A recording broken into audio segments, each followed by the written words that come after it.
గురువారం జగనన్న కాలనీలో పంట కాలువను సందర్శించిన ఆర్డీఓ భానుప్రకాష్ తిరుపతి జిల్లా రేణిగుంట మండలం అడుసుపాలెం గ్రామంలోని జగనన్న కాలనీ లబ్ధిదారులు ఎవరూ ఆందోళన చెందాల్సిన అవసరం లేదని శ్రీకాళహస్తి ఆర్డీఓ భానుప్రకాష్ భరోసా ఇచ్చారు. గురువారం ఆయన రెవెన్యూ సిబ్బంది మరియు స్థానిక నాయకులతో కలిసి సదరు లేఅవుట్ను క్షేత్రస్థాయిలో పరిశీలించారు.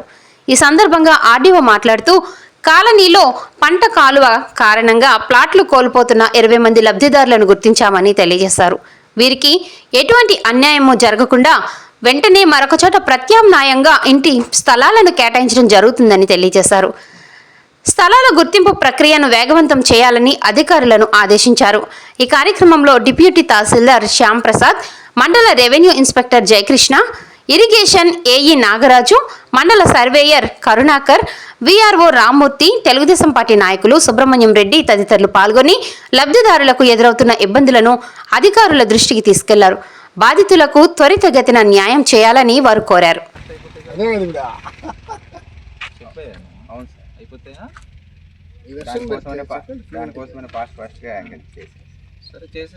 ఇప్పుడు అయిపోతుంది 12 రోజులు అయింది కాగి. లేదు చెప్తాను. ఇప్పుడు